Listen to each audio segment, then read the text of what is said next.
그러다 이제 분묘기지권, 양도담보권, 관습법상 지상권. 이 정도 외워놓으면 돼.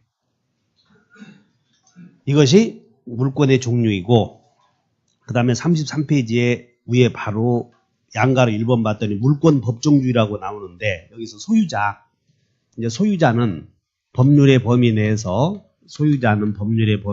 사용, 수익, 처분할 수 있는데, 요 갑의 땅을 을이 여기다가 빌렸으면서 여기다 도로를 이렇게 위에 땅 위에다가 무슨 고가도로를 설치한다든가 철로를 설치한다든가 이런 게 있어. 그러면 실제로 땅은 을의 소유인데 갑이 요걸 위에다가 공작물을 설치해서 사용하려고 그래. 그래서 처분권은 을에게 있지만 사용수익권은 영원히 갑이 갖는다. 이렇게 계약서를 쓴다고. 이렇게 토지 소유자 땅을 소유자 위에 땅을 빌려 쓰는 사람이 처분권은 소유자에게 있지만 사용수익권은 영원히 공작물 소유자가 갖는다. 이렇게 계약을 한다고. 이렇게. 그러면 이 을은 소유권은 있지만 사용수익권은 없는 거지. 그런 물권이 있냐는 거지. 소유권이. 그럴 수는 없다. 그래서 거기에 양가로 1번에 동그라미 3번만 읽어보셔. 소유자에게 시작. 소유자에게 배타적 사용수익 권능이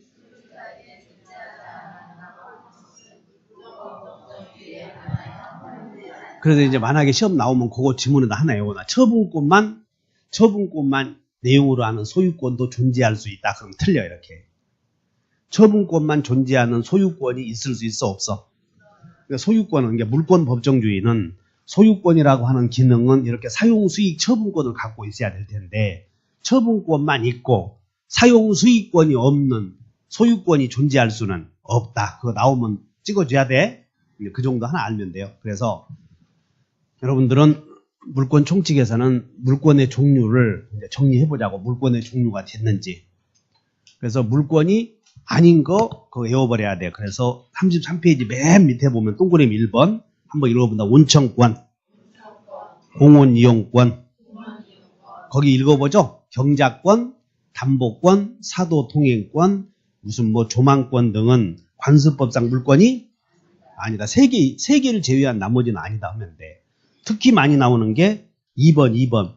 미등기 부동산 취득자. 미등기 건물을 취득한 사람은 관습법상 물권이 없다. 관습법상 물권 나오면 얼른 3개 생각해야 돼. 그 3개를 제외한 나머지는 없다. 이렇게 해야지. 이해하셔? 한 장 넘겨. 그 다음에 두 번째는 물권 총칙에서는 뭘 물어보냐면 물권 변동과 이제 물권 부동산 물권 변동과 물권 변동 시기를 물어봐요. 그래서 등기를 해야 되느냐 안 해야 되느냐.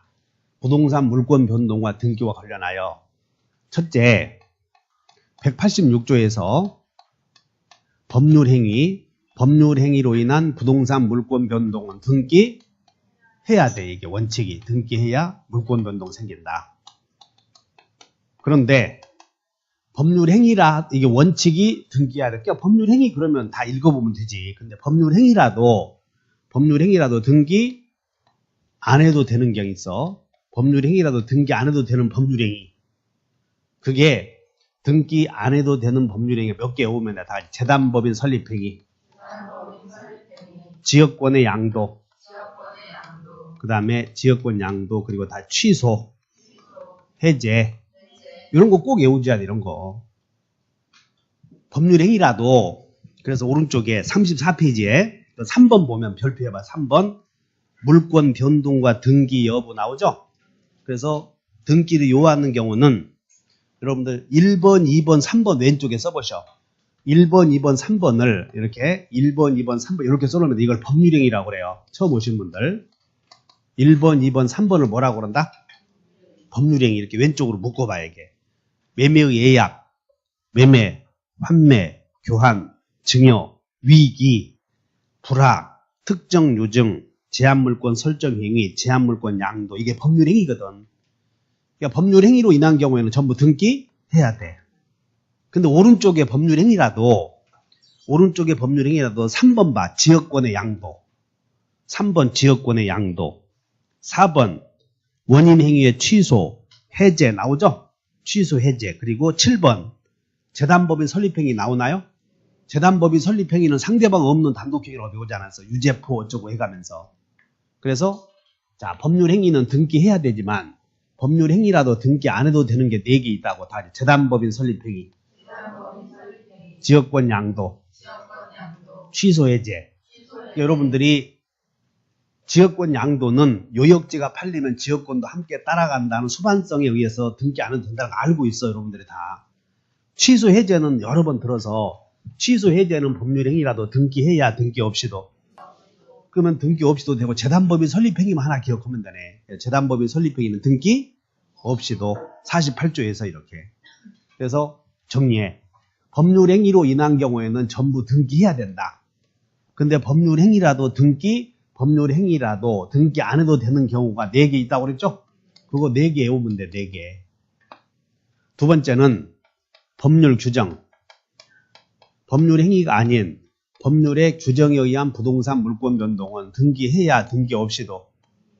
법률의 규정에 의한 부동산 물권 변동은 등기 없어도 물권 변동 생기고 부동산 물권 변동이 일어나고, 다만 등기를 해서 어떻게 하라? 처분하라. 상속의 경우에는, 아버지가 돌아가시면 상속의 경우에는 돌아가신 분을 피상속인, 그 다음에 권리를 승계받은 사람은 상속인 이렇게 하거든요. 갑이 요 건물을 갖고 있다가 돌아가시면 돌아가신 때가 분명하잖아. 그러니까 분명하니까 등기 안 해도 된다는 거예요. 그래서 법률의 규정에 의한 경우에는 이렇게 등기 안 해도 넘어가지만 이걸 병에게 팔아먹어서 등기하려거든 등기해서 팔아먹어라 그런 얘기지.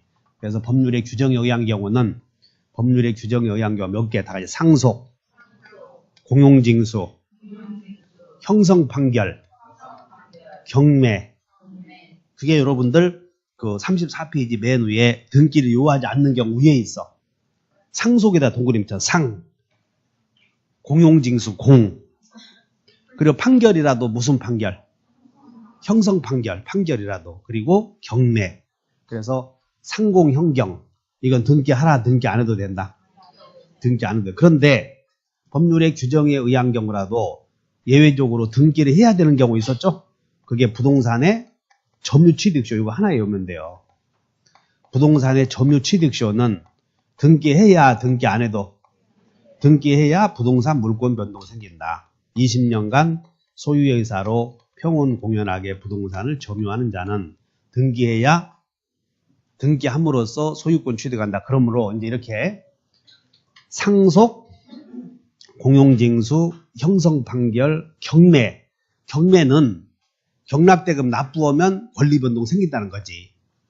형성판결의 경우는 판결 확정 시에 권리변동 생긴다는 거예요. 그 다음에 공용징수. 토지 취득 및 보상에 관한 법률에 따라 공익의 주체가 토지 빼앗아가 버리면 수용금 주면 물권 등기 없어도 넘어간다는 수용금 지급하면. 그 다음에 상속은 언제? 여기는 등기 안 해도 된다 이렇게 배우지만 우리가 알아야 될 건 등기 안 해도 된다는 것이고 물권 변동 시기는 별개의 것이야. 물권 변동 시기는. 그러면 상속은 등기 안 해도 물권 변동이 일어난다고 했다니 언제 일어난다는 거라고? 갔을 때. 공용징수는 언제 일어난다고? 그럼? 응? 여러분들이 그것까지 들어가면 책 찢어버릴 거라고 화나서.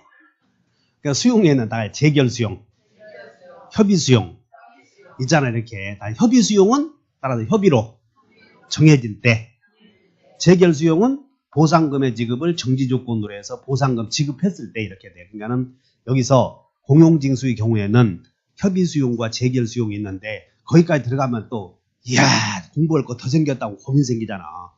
그런 게 알 필요 없어요. 이렇게. 그게 과거에 한번 나온 적이 있어. 수용으로 인한 물권 변동 시기를 한번 나온 적이 있다고 얘기해. 그래서 협의수용의 경우에는 언제? 협의수용은 협의해서 정해진 때. 재결수용, 수용위원회라고 해서 행정위원회. 행정위원회가 결정한 때는 언제? 보상금 주었을 때 해버려 그냥. 다시 한번 보상금 주면. 근데 어쨌든 등기해야 돼? 안 해도 돼? 안 해도 된다. 고민 생겼지?